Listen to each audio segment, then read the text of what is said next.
Du 1er au 31 décembre 2021, vivons au cœur des événements des derniers jours. Le retour de Jésus, les 7 dernières plaies et bien d'autres avec le livre Événements des derniers jours. Des réponses claires et simples pour un temps comme celui-ci.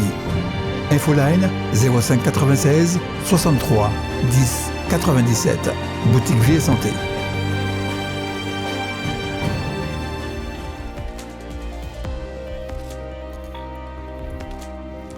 Chers amis, je voudrais aborder avec vous aujourd'hui l'important sujet du jour de repos cultuel.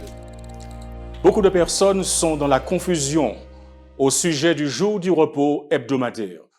Les uns disant que c'est le dimanche, les autres le samedi, et encore certains le vendredi, ou encore il n'y a pas de jour particulier pour le culte. Ce sujet est d'une importance capitale, surtout que la prophétie biblique révèle que cette question deviendra un enjeu majeur à la fin des temps et fera l'objet de légifération pour contraindre les habitants de toute la planète à avoir tous le même jour de repos, afin, dit-on, de sauver la planète qui connaît la plus grave crise écologique et morale de son histoire. Mais posons tout de suite la question. Dieu a-t-il fixé un jour de repos que l'humanité tout entière est invitée à observer? Pour répondre à cette question, un grand nombre de croyants se tournent vers la culture et la tradition, chacun pensant avoir raison sur la question. Dimanche ou samedi, qui dit vrai? Qui a raison? En préambule de la conférence de ce jour, je voudrais souligner de manière solennelle que toute pratique religieuse chrétienne doit émaner de l'enseignement de la sainte parole de Dieu. Donc, doit être ancrée en Jésus-Christ avant de trouver sa place dans notre cœur. Quand on écoute Saint Paul s'adressant aux croyants de Corinthe, il leur dit « Pour moi, frères, lorsque je suis allé chez vous, je n'ai pas eu la pensée de savoir parmi vous autre chose que Jésus-Christ et Jésus-Christ crucifié. » Le texte sacré me dit, dans Marc 12, verset 30, « Tu aimeras le Seigneur ton Dieu de tout ton cœur, de toute ton âme, de toute ta pensée et de toute ta force. » Ainsi, j'ai la certitude que Jésus m'aime. J'aime Jésus. Il est mon Seigneur.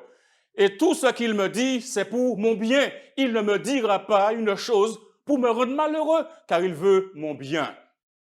Paul dit au jeune Timothée que toute écriture est inspirée de Dieu et utile pour enseigner, pour convaincre, pour corriger, pour instruire dans la justice.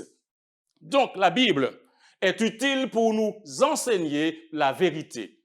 Et cette vérité nous parvient avec la marque de l'inspiration qui produit en nous la conviction qui nous pousse à corriger nos pensées, nos erreurs théologiques et nous amène à la restauration à un bon état.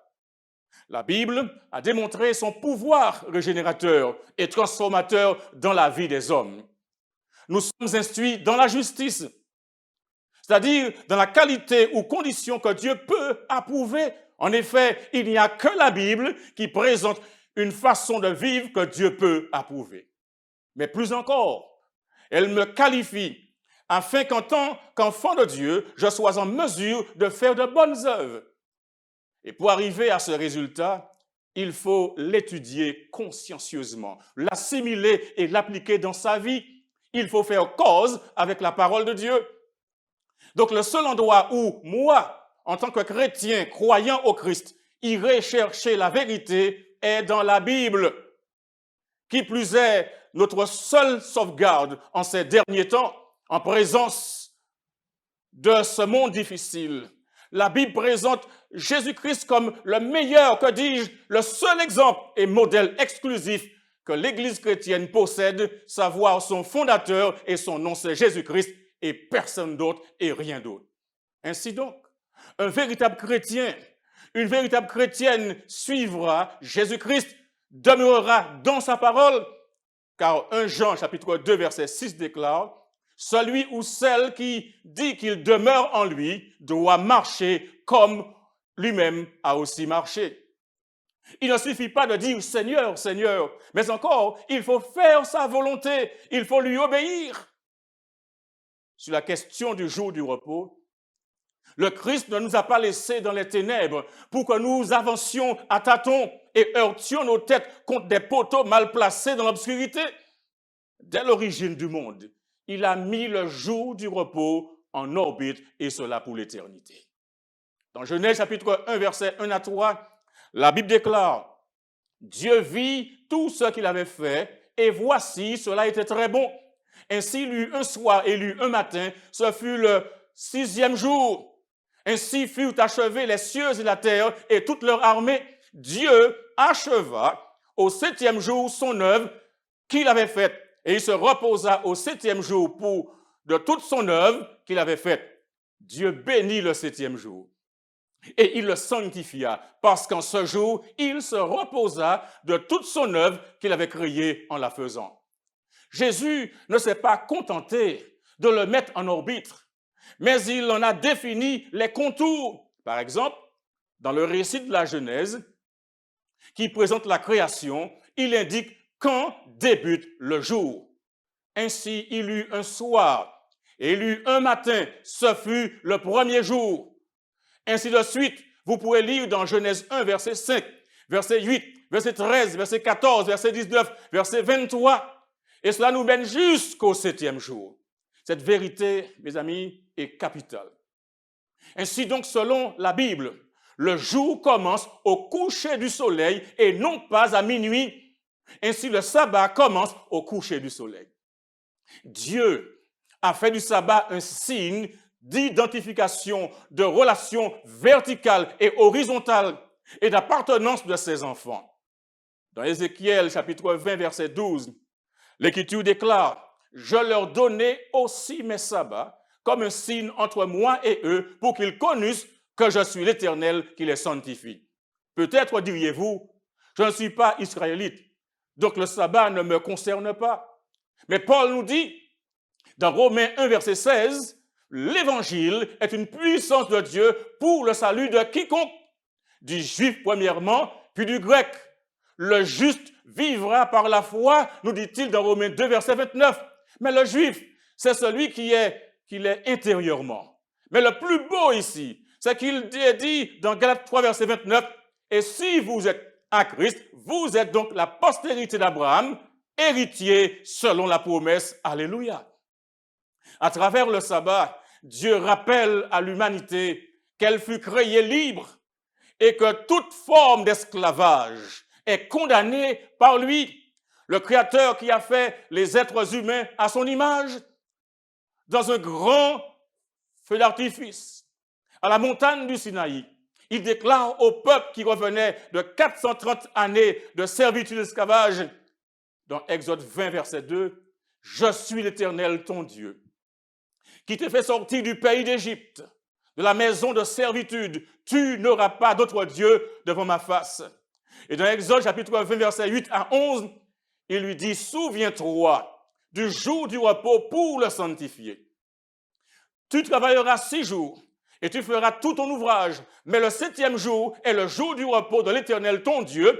Tu ne feras aucun ouvrage, ni toi, ni ton fils, ni ta fille, ni ton serviteur, ni ta servante, ni ton bétail, ni l'étranger qui est dans tes portes, car en 6 jours, l'Éternel a fait les cieux, la terre et la mer et tout ce qui est contenu, et il s'est reposé le 7e jour. C'est pourquoi l'Éternel a béni le jour du repos et l'a sanctifié, pour s'assurer que l'homme ait bien appris la leçon et ne mélange pas les jours ni les confonde. Le Christ vint en personne sur cette terre pour qu'en puissant pédagogue et modèle, il nous enseigne et fasse la démonstration vivante de l'importance de l'observation du sabbat. C'est ainsi que dans Luc, chapitre 4, verset 16, il se rendit à Nazareth, où il avait été élevé, et selon sa coutume, il entra dans la synagogue le jour du sabbat. Il se leva pour faire la lecture. Ce n'était pas une visite fortuite ou occasionnelle, car les versets de Luc 2, 39 et 41 nous apprennent que les parents de Jésus c'est-à-dire Joseph et Marie, accomplirent tout ce qu'ordonnait la loi du Seigneur. Chose logique, les parents de Jésus étaient juifs. La Vierge Marie était juive. Elle observait le sabbat. Amen. Ainsi, Jésus a observé le sabbat du 7e jour que les Juifs observaient. Mais mesdames et messieurs, il y a plus que cela. Rappelons-nous, au commencement était la parole. Et toutes choses ont été faites par la parole. Et cette même parole a été faite chair et elle a habité parmi nous pleine de grâce et de vérité, nous dit Jean 1, verset 1 à 3 et verset 14. Jésus est donc la parole incarnée. Cette parole qui, au commencement de ce monde, a mis le sabbat en orbite et pour l'éternité. Ainsi, mesdames et messieurs, la Bible qui était au commencement et qui était avec Dieu et qui était Dieu a fait toutes choses, y compris l'homme et la femme et le sabbat. Christ a fait le sabbat au commencement. Christ, le créateur du sabbat, a dit qu'il a été fait pour l'homme. Christ est à la fois le chef de tout homme et du sabbat. Écoutez ce qu'il dit dans Marc 2, versets 27 et 28. Le sabbat a été fait pour l'homme et non l'homme pour le sabbat, de sorte que le Fils de l'homme est maître même du sabbat. Quelle citation! Et comprenez, quand il est question de l'homme, le mot grec c'est anthropos. Et anthropos littéralement signifie une personne, un terme générique qui inclut homme, femme et enfant. Et de façon plus correcte, on dira l'humanité. En effet, Dieu n'a pas créé l'homme parce qu'il avait un sabbat dont il avait besoin que quelqu'un garde. Mais Dieu, un créateur sage, voulait que l'homme puisse se développer sur le plan spirituel, sur le plan de son caractère. Ainsi, le sabbat, le 7e jour, était donc le cadeau de Dieu à l'homme. Et pour cause, quel cadeau? Un cadeau de complétude, un cadeau de repos, un cadeau de bénédiction, un cadeau de sanctification. Mais retenez bien ici, le jour du sabbat, le 7e jour, se distingue des autres jours de la semaine. En sorte que le sabbat est appelé par le Seigneur Jésus mon saint jour. Et voyez comment le prophète Ésaïe rapporte les admonestations de l'Éternel. Dans Ésaïe 58, versets 13 et 14, il est dit « Si tu retiens ton pied pendant le sabbat pour ne pas faire ta volonté en mon saint jour, si tu fais du sabbat tes délices pour sanctifier l'Éternel en le glorifiant, et si tu l'honores en ne suivant point tes voies, en ne te livrant pas à tes penchants et à de vains discours, alors tu mettras ton plaisir en l'Éternel et je te ferai monter sur les hauteurs du pays. » Et pour s'assurer que nous saisissions toute l'importance du jour du sabbat, quand Jésus vint sur terre, il réaffirma la validité de sa loi, déclarant dans Matthieu 5, verset 17, « Ne croyez pas que je sois venu pour abolir la loi ou les prophètes. Je suis venu non pour abolir, mais pour accomplir. » Amen. Mais chose encore plus extraordinaire, pour montrer l'importance du jour du sabbat, quand il vint sur la terre, le Christ respecta l'anniversaire de la terre à sa mort. Chers amis, il est clairement établi que Jésus fut crucifié le vendredi. Et ce que la tradition appelle le vendredi saint. Ce vendredi de la crucifixion, Marc 15, 34 déclare, à la 9e heure, Jésus s'écria d'une voix forte, « Élie, Élie, lama sabachthani », ce qui signifie « Mon Dieu, pourquoi m'as-tu abandonné ?» Quelques-uns de ceux qui étaient là, l'ayant entendu dire « Voici, il appelle Élie », et l'un d'eux courut rapidement pour remplir une éponge de vinaigre, et l'ayant fixé à un roseau, il lui donna à boire. Mais Jésus, ayant poussé un grand cri, expira. Et Jean nous dit, au chapitre 19, verset 30, quand Jésus eut pris le vinaigre, il dit « Tout est accompli » et baissant la tête, il rendit l'esprit. Luc nous dit au chapitre 23, verset 54 de son livre, que ce jour où Jésus a été crucifié, c'était le jour de la préparation et le sabbat allait commencer. Jésus n'est pas resté sur la croix pendant le sabbat. La Bible nous dit dans Matthieu 27, versets 59 et 60, Joseph prit le corps, l'enveloppa d'un linceul blanc et le déposa dans un sépulcre neuf qu'il s'était fait tailler dans le roc. Luc 23, versets 55 et 56 déclare que les femmes étaient venues de la Galilée avec Jésus, accompagnèrent Joseph, virent le sépulcre et la manière dont le corps de Jésus y fut déposé, et s'en étant retournées, elles préparèrent des aromates et des parfums, puis elles se reposèrent le jour du sabbat selon la loi. Jésus n'est pas resté sur la croix pendant le sabbat. Il se reposa dans la tombe toute la journée du samedi, appelé samedi Gloria. Mais ce n'est pas fini. Mesdames et messieurs, la bonne nouvelle, c'est que le premier jour de la semaine, le dimanche matin, avant même que le soleil ne se lève, le Christ est ressuscité. Gloire à Dieu. Alléluia.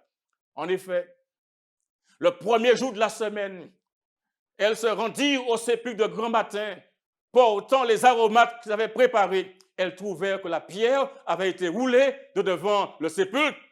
Et là, il y avait un ange qui leur dit, « Ne vous épouvantez pas. Vous cherchez Jésus de Nazareth qui a été crucifié. Il est ressuscité. Il n'est point ici. » Amen. Amen. Visualisons cela. Notre Seigneur a un jour. C'est l'anniversaire de la terre, le mémorial de la création. C'est un anniversaire hebdomadaire. Et cela signifie que chaque 7e jour nous rappelle que Dieu est le créateur des cieux et de la terre et de tout ce qui y est contenu. C'est pourquoi, dans Exode 31, verset 17, l'Écriture déclare, « Ce sera entre moi et les enfants d'Israël un signe qui devra durer à perpétuité. Car en 6 jours, l'Éternel a fait les cieux et la terre, et le 7e jour, il a cessé son œuvre et il s'est reposé. » Le sabbat n'est pas là pour partir. Le sabbat est là pour rester. Il ne disparaîtra pas, même dans l'éternité, selon Ésaïe 66, verset 23, à chaque lune, à chaque nouvelle lune et à chaque sabbat. Toute chair viendra se prosterner devant moi, dit l'Éternel. Mesdames et messieurs, Dieu vous aime. Et c'est pourquoi il dénonce Babylone comme celle qui a abreuvé toutes les nations du vin de la fureur de son impudicité. Lisez Apocalypse 14, verset 8. Et ça, c'est très important. Cet abreuvement des nations de son vin d'impudicité se traduit de plusieurs manières. Dieu fit le monde en 6 jours, nous dit la Bible, et s'est reposé le 7e jour, sanctifiant ce jour, en le mettant à part comme saint et réservé pour lui-même, afin qu'il soit observé par son peuple à travers toutes les générations successives. Mais l'homme de péché, écoutez bien cela, l'homme de péché, s'exaltant lui-même au-dessus de Dieu, celui qui s'assoit dans le temple de Dieu et se prétend lui-même Dieu, pense à changer les temps et la loi. Et dans la 2e épître de Saint Paul aux Thessaloniciens, chapitre 2, versets 3 et 4, Saint Paul dit, « L'apostasie paraîtra, l'homme du péché, le fils de la perdition, l'adversaire qui s'élève au-dessus de tout ce qu'on appelle Dieu ou de ce qu'on adore, jusqu'à s'asseoir dans le temple de Dieu, se proclamant lui-même Dieu. » Le prophète Daniel dit qu'il pense à changer les temps et la loi. Au chapitre 7 de Daniel, verset 25, la Bible déclare, « Il prononcera des paroles contre le Très-Haut. Il opprimera les saints du Très-Haut et il espérera changer les temps et la loi. Et les saints seront livrés entre ses mains pendant un temps, des temps et la moitié d'un temps. » Ce pouvoir, prétendant prouver non seulement qu'il était l'égal de Dieu, mais qu'il était même au-dessus de Dieu, changea le jour du repos, mettant le premier jour à la place du 7e. Et le monde protestant a accepté cet enfant de la papauté comme sacré dans la parole de Dieu. C'est ce que l'on appelle son impudicité, dans Apocalypse 14, verset 8. Durant l'ère chrétienne, le grand ennemi du bonheur de l'humanité a fait du sabbat prescrit par le 4e commandement l'objet de ses attaques toutes spéciales. Satan travaille à l'encontre des desseins de Dieu. Il donne à ses partisans le pouvoir de mettre de côté le mémorial de Dieu, le sabbat du 7e jour. Ainsi, il montre au monde que le jour sanctifié, béni de Dieu, a été changé. Son objectif, mesdames et messieurs, étant d'en effacer le souvenir. Il met à la place un jour qui n'est pas authentifié par Dieu, qui ne peut être un signe entre Dieu et son peuple. Il conduit ceux qui acceptent ce jour à le considérer comme revêtu de la sainteté que Dieu a placée sur le 7e. Dans la lutte qui sera livrée dans les derniers jours, s'uniront contre le peuple de Dieu tous les pouvoirs corrompus qui ont renié l'allégeance à la loi éternelle du Seigneur. Dans cette guerre, mesdames et messieurs, le sabbat, jour de repos du 4e commandement, sera l'objet principal de la controverse, car dans le 4e commandement, le grand législateur s'identifie lui-même comme le créateur des cieux et de la terre. On a enregistré l'application de la loi du dimanche dans les années 1880 aux États-Unis. Mais elles reviendront à la fin des temps. Mais Dieu retient les desseins du diable. Le prophète nous dit dans Apocalypse 7, versets 1 à 3, « Je vis 4 anges debout aux 4 coins de la terre. Ils retenaient les 4 vents de la terre, afin qu'il ne soufflât point de vent sur la terre, ni sur la mer, ni sur aucun arbre. » Verset 2, « Et je vis un autre ange qui montait du côté du soleil levant et qui tenait le sceau du Dieu vivant. Il cria d'une voix forte aux 4 anges à qui il avait été donné de faire du mal à la terre et à la mer. Et il dit, verset 3, « Ne faites point de mal à la terre, ni à la mer, ni aux arbres, jusqu'à ce que nous ayons marqué du sceau le front des serviteurs de Dieu. Amen. » Mesdames et messieurs, les anges de Dieu retiennent les 4 vents jusqu'à ce que l'évangile parvienne dans toutes les parties du monde pour annoncer les avertissements donnés par Dieu contre la désobéissance à sa loi. Ainsi, vous qui m'écoutez, c'est le moment de vous décider. Les lois exigeant l'observation du dimanche comme jour de sabbat entraîneront une apostasie nationale à l'égard des principes républicains sur lesquels le gouvernement a été fondé. La religion de la papauté sera acceptée par les responsables et la loi de Dieu sera annulée. Il y aura une législation universelle du dimanche. L'histoire se répétera.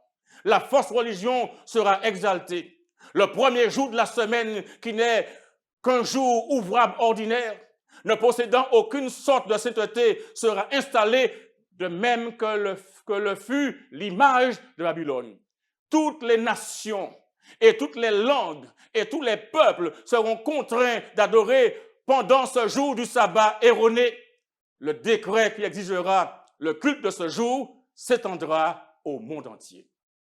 Ainsi, chers amis, c'est le moment où vous devez prendre fermement position contre l'observation du premier jour de la semaine comme jour de sabbat, car ce n'est pas le jour qui a été béni et sanctifié par Dieu, et en honorant le dimanche, vous vous placez du côté du grand trompeur.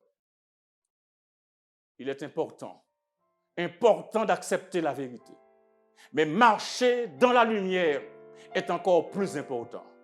Vous ne pouvez mettre en doute les vérités qui vous ont été présentées ce jour à partir de la parole de Dieu. Et je sais que vous croyez que ce que Dieu dit est vrai. Il est important que nous marchions, non pas dans les ténèbres, mais dans la lumière. Samedi ou dimanche, qui dit vrai? La Bible dit vrai, mes amis. Le sabbat du 7e jour de la semaine, le samedi, c'est le vrai jour de repos approuvé par Dieu. Toute autre chose est une indication, un signe de défiance à Dieu. Le repos dominical est un signe de désobéissance à Dieu et de transgression à sa loi. 1 Jean 1, verset 6 déclare, « Si nous disons que nous sommes en communion avec lui et que nous marchions dans les ténèbres, nous mentons et nous ne pratiquons pas la vérité. » Et le verset 7 de 1 Jean 1 déclare, « Mais si nous marchons dans la lumière, comme il est lui-même dans la lumière, nous sommes mutuellement en communion et le sang de Jésus, son Fils, nous purifie de tout péché. » Je vous pose une question. Désirez-vous marcher dans la lumière que Dieu donne dans sa parole?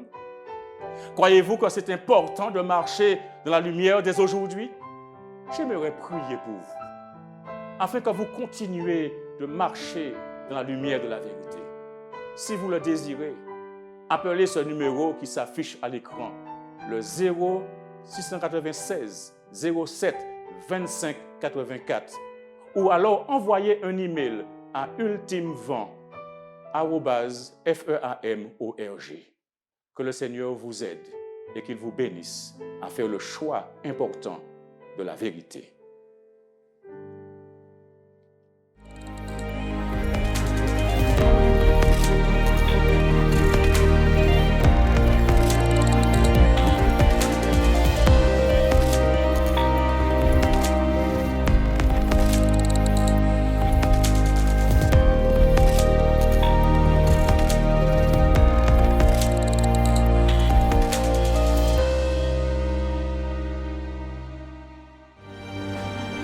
Du 1er au 31 décembre 2021, vivons au cœur des événements des derniers jours. Le retour de Jésus, les 7 dernières plaies et bien d'autres avec le livre « Événements des derniers jours ». Des réponses claires et simples pour un temps comme celui-ci. Infoline 05 96 63 10 97. Boutique Vie et Santé. Le département des publications de la Fédération de la Martinique vous présente Jésus, au cœur des événements des derniers jours. Avec le conférencier Daniel Lassonnier sur Zouk TV et Espérance Média, Jésus, au cœur des événements des derniers jours du 6 au 19 décembre 2021 à partir de 18h, le samedi et le dimanche, 19h30.